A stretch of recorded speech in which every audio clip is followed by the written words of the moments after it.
கர்த்தருக்கும் பயப்பட வேண்டாம், கர்த்தர்ல நல்லா வேலைப்பட்டு இருங்க.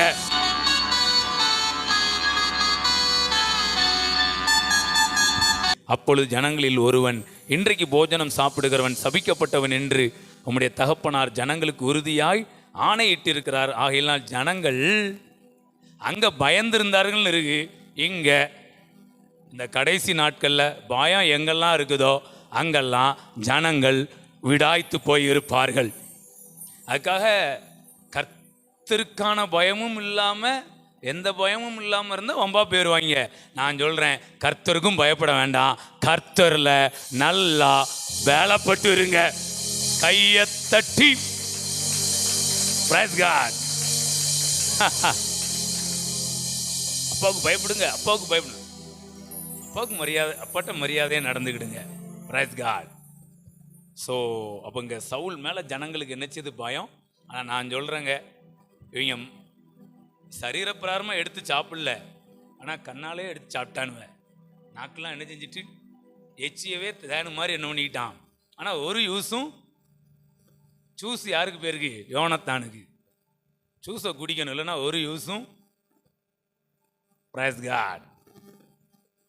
ஆண்டவர் நம்முடைய கண்களை தெளிவித்து கொண்டிருக்கிறார். மத்தேயு 6ஆம் அதிகாரம் 22 வாசிங்க.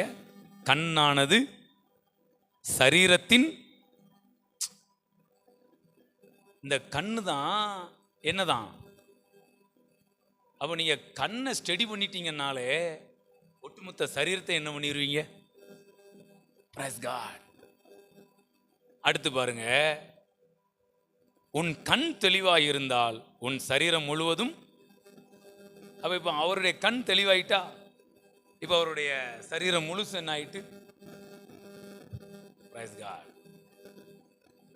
ஸோ எனக்கு இதுதான் ஆச்சரியம். ஒரு தேன் அந்த வேலையை பார்க்கணும்னா, தேனிலும் தெளிதேனிலும் மதுரமாக இருக்கிற வார்த்தை, அவருடைய சரீரம், அவருடைய ரத்தம்,